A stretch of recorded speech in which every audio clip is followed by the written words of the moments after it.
Okay, Black Monday in the books for the Jaguars. It's 30 degrees here in Jacksonville. There's probably people saying 30 degrees in Jacksonville. That's pretty cold. But I think half the fan base or more might be cold too. So, what happens on Black Monday? Well, the big splash is Coach Doug Pederson gets fired. And I can't really say Doug didn't deserve to be fired. However, I think it was done wrong. Um, I think Trent Baalke, who apparently now has been retained. He's got 1 year left on his contract. Gaylor told me that, John Gaylor. And I kind of, in rethinking things, I remembered that. But now there's a coaching search, and Trent Baalke, the GM, is in on it. Trent's going to be drafting the players again because Shad Khan has retained his boy. Because this is Shad Khan's guy. Come heck or high water, Trent Baalke's the GM of the Jacksonville Jaguars, and I think that's a colossal mistake. And I'm not the only one that feels like that. I mean, there's some people in high places that feel the same way as I do. You know, and we're here at World Headquarters. We're at a pretty high place, 30 degrees in Jacksonville. Man, Atlanta got down to 25, Lake City, Florida, 29. Waycross, Georgia, 31. Brunswick, 29. Fernandina Beach, 34. Cold, 36 in St. Augustine, one of the warmer spots. And 25 again and clear and very cold up in Atlanta. 29 degrees where Larry Saucer is in Lake City with Saucer Realty and Capital.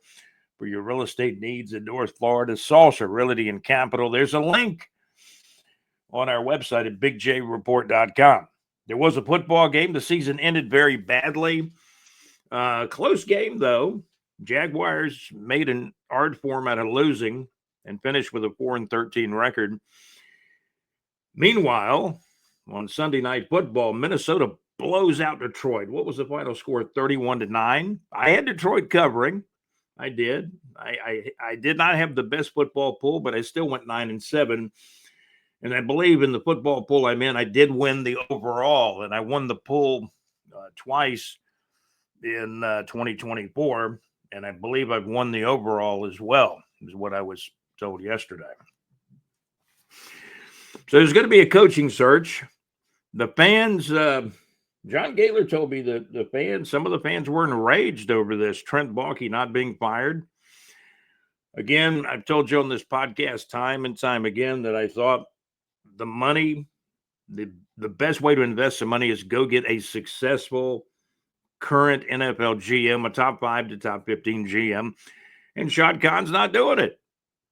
Baalke's going to work the final year of his contract. If he does a good job, I bet you he'll get another contract until he decides to retire. But you know, there was some talk and some rumors. I think there was a rumor from somebody with Sports Illustrated that said Baalke would retire at the end of the season. He's not retiring. I saw the weirdest press conference. I don't know if it was a press conference, but it was in one of the related things that Baalke said, well, he's not going to retire. He'll talk to his wife before he retires or something. But there was a press conference with Shad Khan and Trent Baalke. Obviously, Doug wasn't at this one. Doug had already been fired. And it was the strangest thing. I just think they're going about all this the wrong way. When you got a guy like Les Snead, you could try to go after. He's probably got a window of opportunity. He's 53. I think Baalke's 60 now, I believe. And that doesn't mean a whole lot other than, you know, a guy like Les Snead could come here and be the GM for 10 years. A guy that used to be a Jag scout. And I'm not saying he even wants a job. They're going to take some convincing to get somebody to take the GM job of the Jaguars. But normally, though, the best thing you could say about Shad Khan is he does give all the people great opportunities. I mean, the Jags finished 1-5 last year. Everybody stayed. But there would be no margin for error, no excuses. And Doug Pederson's out the door. I think it's even a little too cold for Doug Pederson to be eating ice cream now. I know he likes ice cream. 30 degrees here in Jacksonville, about 7:04 in the morning on the Teal Shirt Report podcast. College football is down to the Final Four. You got Georgia's out. They're going to clean it up in the portal. They're going to move some players around. There's going to be players leaving. Maybe they're going to be asked to leave, and then there'll be new players come in. Georgia's going to reshape their roster. Florida seems to be having a pretty good recruiting year. Things with the Gators are on the upswing with 8-5, especially after beating Ole Miss and LSU and Florida State, getting hot at the end and winning. My goodness, winning the good old Gasparilla Bowl, 33-8 over Tulane. And Florida found a quarterback, DJ Lagway. And now there's some 4-star and 5-star recruited guys that are going to come to Florida. They see a great opportunity to play with quarterback DJ Lagway. So it appears it's starting to come together for Coach Billy Napier. There's players returning. There's 1 or 2 Gators that are leaving. I think the edge rusher, outside linebacker Pyburn is leaving. I think he wanted a certain amount of money and he didn't get it. This is minor league football, man. But they're all keeping the team colors, the team names. That's how, in those backdoor meetings with a 4-letter network, that's how they've discussed it, I'm sure. Man, Jaguars going to hire a new coach. Who will it be? Ben Johnson has got to be the leading candidate. There's been rumors that he wants to come here and that he would bring Mark Brunell, the quarterback coach of the Lions, with him. But can Ben Johnson, and is it fair for Ben Johnson to take the head coaching job and work with Trent Baalke? But that's the way it would be. Saleh, that used to be the Jets coach, was fired by the Jets a few weeks back, and I think he's going to be interviewed by the Jaguars. So is Aaron Glenn, the defensive coordinator, has done a very, very good job. I think I had his football card when he played for the Jets years ago. So there's some guys, even Munkin, who was an offensive coordinator for the Georgia Bulldogs at one time. He actually coached in Jacksonville to Jaguars several years ago. So did Robert Saleh several years ago. Munkin is the offensive coordinator with the Baltimore Ravens. He's going to be interviewed. Aaron Glenn's going to be interviewed. But the top guy is probably Ben Johnson. He's the guy the teams want. This is the offensive coordinator that they have found a way to pile on the points with Detroit. And they have gotten a lot out of their veteran quarterback in Detroit. Mark Brunell has, and so has Ben Johnson. And Mark Brunell really likes Ben Johnson. And I will tell you this. I believe Mark Brunell is in Ben Johnson's ear. And I think they may come here. But keeping Baalke is cutting down the percentages. I don't know. And Trent Baalke, you better get some offensive linemen or your quarterback's going to continue to be hurt. Trevor Lawrence, he had to play so many games with Mac Jones. And, in defense of Mac Jones, a Jacksonville kid, he got better and better. He got more comfortable, seemed to play better. He threw some touchdown passes to Brian Thomas Jr., who probably should be the NFL Offensive Rookie of the Year with over 1,200 yards receiving. I know Brock Bowers is in the same the same conversation. I think Brock Bowers and Brian Thomas Jr. in the AFC, and then over in the NFC, it's the quarterback with Washington.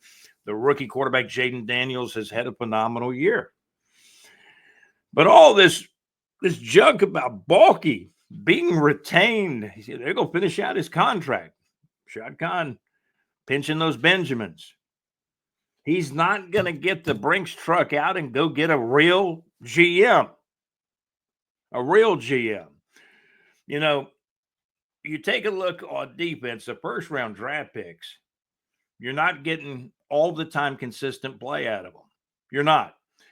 Josh Hines-Allen, I mean, he was not really drafted by Baalke, but Baalke drafted Trayvon Walker, and he traded up to get Devin Lloyd. And Devin, in fairness to Devin Lloyd, he did have a couple of good games at the end, an interception in game number 16, and then he got a sack in game 17. So Devin Lloyd started to break through a little bit at the end of the year.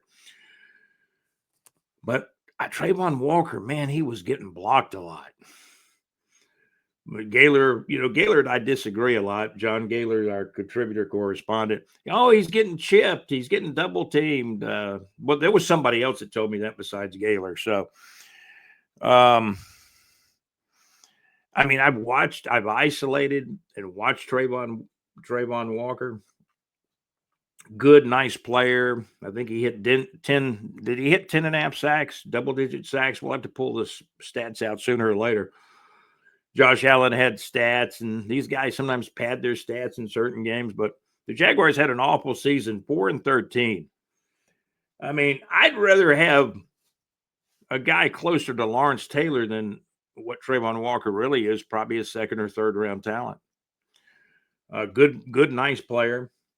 These are Baalke's picks. Trayvon Walker, Devin Lloyd. I know that Josh Hines Allen's a good football player. Maybe he turns it on and turns it off. I don't know. But he's not as consistent a tackler as I thought he would be at this level. He's gotten the big money now. And for personal issues, he did not play in the last game up in Indianapolis that the Jaguars lost 26-23 in overtime. Just a few random thoughts by your Teal Shirt Report host this morning. College football, Notre Dame and Penn State. This is old school. These teams in the Final Four are old school in college football. Notre Dame playing Penn State in the Orange Bowl and in the Cotton Bowl. You know, when you talk about Texas playing in the Cotton Bowl, man, that's like cheese and grits, right? You got Texas in the Cotton Bowl. They're going to be playing Ohio State, but Ohio State may be the hottest team in the entire college football playoffs. You got to favor Ohio State a bit. Notre Dame is hot. Penn State's playing well. It's kind of hard to call the Notre Dame-Penn State game, but I think Ohio State is on a roll. They're on a mission. They beat Oregon 41-21. Their offense really seems to be rolling after they got beat by Michigan. What was it, 13-10 or something in the last regular season game? Man, so college football, NIL, I'm not that wild about the NIL. The transfer portal, the immediate transfer portal, there's teams reshaping their rosters or getting ready to. Georgia's one of them. They got beat by Notre Dame in the playoff. They did not make it to the semifinals. So the semifinals, you got Notre Dame and Penn State. And in the other one, in the Cotton Bowl, you got Texas. Texas playing Ohio State. So that's what's going on in college football. The Icemen playing good hockey. Check them out at the VyStar Veterans Memorial Arena. They're having a winning season. Little River Bend coming to Jacksonville. We got some more concerts going up on the BigJReport.com Neighbors 2 section. Cold weather, that's dominating the headlines. Little River Band coming to Jacksonville. JC, our executive producer, knows the Little River Band. You know, they used to go down to Dothan, Alabama. Might have played at that, what was it called, the hangar or the airport over in Dothan years ago. But the Little River Band, man, they're still touring. And one of my favorite songs, I think it's their anthem. It was not their most, was not one of their real, not as big as some of the other songs, but it's a long way there. It's a long way. You remember that one? It's a long way there. Hey, everybody. JC, I'm going to request that on your show. Little River Band, it's a long way there. And there was a short version of that song and a much longer version of that song. Little River Band. The Little River Band will be in Jacksonville. Little River Band on Thursday, March 27th of 2025 at 8 o'clock p.m. at the Florida Theater here in Jacksonville, Florida. If you missed any of the high school football scores, and we've got a lot of those up at BigJReport.com too, in the homepage. Weather, North Florida weather in 2 different spots. Can you believe it? Atlanta, Georgia, 25 degrees and a cold 25 degrees and clear this morning on January the 8th of 2025. Jacksonville, right here where I am at World Headquarters, 30 degrees. And Shad Khan has retained Baalke. General Manager Trent Baalke. I've seen a lot of clown faces come out during the press conference. They had a little chat going on the side, and there were clown faces. People are not happy. You had Baalke and Shad Khan come out for this press conference, and there were some notable people that have said comments. We posted them in the Big J Report Facebook group, and there's a lot of people not happy. Baalke is the general manager. He's overseen this thing. 4-13 last year, 1-5 the last 6 games. So when you add it all up, it doesn't add up that Baalke's still the general manager of the Jacksonville Jaguars. He's got 1 year left on the contract. You know, Khan's going to run it how Khan's going to run it. He sure is. It's always been like that. Les Snead is a guy I wanted Khan to go after. And Khan, think about this now. Les Snead was a scout with the Jaguars back in the early days. And Les Snead left as Khan was coming in. I think Les Snead left, Jacksonville the year earlier. And I do believe, I'd have to go back and check the timeline, but he's been gone from Jacksonville for a long time.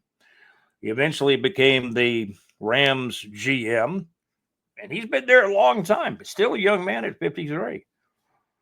Not saying he'd ever be interested in coming to Jacksonville, but he was a scout with the Jaguars at one time.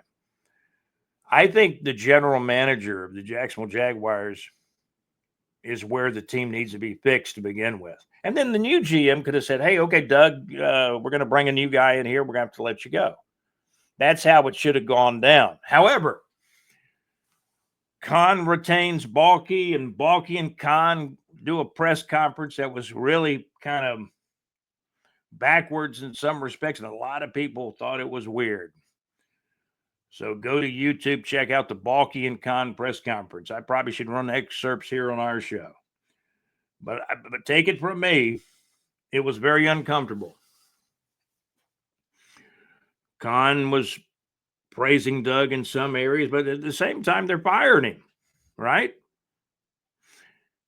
30 degrees here in Jacksonville, Florida. Our folks in the corner of southeast Alabama, I know it's cold up there. Man, it is cold up there. I wonder what's going on the lake. Eufaula has got clear. Eufaula, Alabama's got clear skies, 27 degrees. Atlanta, Georgia, 25 and clear. Here in Jacksonville, Florida, 30 degrees at about 7:17 in the morning on Wednesday morning now, January the 8th. Trent Baalke has been retained as GM of the Jacksonville Jaguars. And I know there was an element of people that said, that's what Khan's going to do, and he sure did it. Some people also said when Khan, all of a sudden, when, Baalke traded, and it wasn't a bad thing because he wasn't going to be here next year, but Baalke, traded the starting left tackle, Cam Robinson, traded him to Minnesota, to a contending team, by the way. They're a wild card now, though. But Detroit smashed them 31-9 on Sunday Night Football as the regular season came to an end. Ben Johnson's the offensive coordinator. He's going to be interviewed by Trent Baalke and Shad Khan. I hope Ben comes, but is there an issue with Trent Baalke picking the players? And the free agents were not good. There were some problems with the free agents. That was really Baalke's strong suits, finding the free agents in the past. But this year, the free agents were a little weak that he added to the roster for 2024. No matter how you slice it, the Jaguars are 4-13. I love the team. I have difficulty with this because I'm going to root for the team no matter who the GM is, but I'm not happy about Trent Baalke remaining and being retained. But that is what has happened by your owner, Jacksonville Jaguars owner Shad Khan. So how do you feel about Baalke still being the GM? Leave your comments right here on YouTube. Jaguars finished the year 4-13, and there was a game. Indianapolis Colts 26, Jacksonville Jaguars 23, a final in overtime. Brian Thomas Jr. is a great piece. He might be rookie of the year or co-rookie of the year offensively in the AFC. NFC, it's probably Jaden Daniels, a quarterback with the Washington Commanders or Washington Redskins or Washington football team. Those are some really good players. I mean, think about this now. Brian Thomas Jr. played hard. And I'll tell you something that I like about, well, there's a couple of things. Wide receiver Brian Thomas Jr., he dropped a pass or two during the season, but he caught a lot of balls. The last 4 games, he showed improvement also. And the guy is faster than we thought. And Baalke almost messed it up. Baalke traded back. Thank goodness Brian Thomas Jr. was still there at 23. The fact that the general manager, Trent Baalke, is still the GM here in Jacksonville after the Jaguars have won 5 games and lost, 18? In the last 23 games, they're 5, absolutely 5-18. And general manager Trent Baalke, I got a news flash for you. Better get offensive line help or the quarterback's going to be hurt every year. The Jags got to go in the draft to get a guard early, an offensive guard, and they're going to need another left tackle. Cam Robinson's gone. What clued into some people that Baalke was going to remain is the fact that Baalke went ahead and Baalke signed a lot of people. Boy, he was throwing the money around. But left tackle Walker Little has been re-signed. He was re-signed almost, just a few weeks after Cam Robinson was traded. Some players on the O-line got hurt. Walker Little got hurt. And you had Van Lanen playing left tackle in the last game. It's a mess. You better get Trent Baalke. You got the job. Earn your money and draft some offensive linemen early and often. I'm going to pull for the team. I have an emotional tie to this team and city. I'm going to pull for this team no matter who the GM is. But I think this is a colossal mistake of Shad Khan keeping and retaining Trent Baalke as the general manager. I'm Scott, your host for the Teal Shirt Report podcast. We've been eloquently produced by our executive producer, JC, also by Alex Nunnery. And want to thank our contributor and correspondent, Mr. John Gaylor. Thank you guys so much. Want to thank our sponsors, Saucer Realty and Capital. All our sponsors are on the ticker right there at the bottom of the screen. You see the bigjreport.com coffee mug right behind me. And I appreciate you guys tuning in and listening. We did, by the way, you can go to the audio platforms. There is a podcast up on the audio platforms now that did not appear on YouTube that talks about the NFL in the last week of the season as well. So we got a lot of content out there. Again, thank you to our sponsors, Saucer Realty and Capital, for your real estate needs in North Florida. There's a link for Saucer Realty and Capital on our homepage at bigjreport.com in the weather report areas for North Florida. Also, Mad Max Mix. Mad Max is resuming his shows in the new year of 2025 on Wednesdays, 6 o'clock to 8 o'clock Central Time, 7 o'clock to 9 o'clock Eastern Time. We just tell it like it is, how we feel on the Teal Report podcast. Again, we're brought to you by the madmaxmix.weebly.com. Max has a great Wednesday night show, and heck, he'll be on tonight. JC and live from the pub on Thursday nights, starting at 6 o'clock Central Time, 7 o'clock Eastern Time. He's basically starts his show the same time Max starts his show. So you got internet radio on Wednesday with Mad Max and the madmaxmix.weebly.com. And then on Thursday nights, you got live from the pub this Thursday night with JC, the old JC, I should say. I'm going to be nice. It's a new year, 2025. Check him out, JC, live from the pub at Lake Eufaula Hits, LakeEufaulaHits.com. Great internet radio where it's all good. Trent Baalke, that's the big news. Trent Baalke is still the Jacksonville Jaguars general manager after a horrendous stretch of what, 4-18 in the last 4-8? Is it 4-8? No, 5-18, right? It's got one win in the last 6 last year. You got 4 wins this year, 4-13. The Jags will be picking 5th in the NFL draft. It's ridiculous that the Jags are picking in the top 10, but they are again. Offensive line. Be smart, Baalke. You got to keep your quarterback upright. And obviously, Trevor Lawrence is a better quarterback than Mac Jones. Mac did start playing better the last few games. He got more comfortable in playing. And he's got NFL starts, and he's an experienced starter in the NFL, at least for a brief time with New England when he was there. I don't know if Mac will be here, probably somewhere else in 2025, but there's going to be things unfolding now. But Trent Baalke is a general manager, and I think it's a mistake. But Shad Khan runs a team; he owns a team. But let me tell you what: there's a lot of customers, Shad Khan, that are not happy about it. I can tell you that. I'm Scott. This has been the Teal Shirt Report podcast, episode show number 76. You guys have a great day. Thank you for listening. Thank you for watching.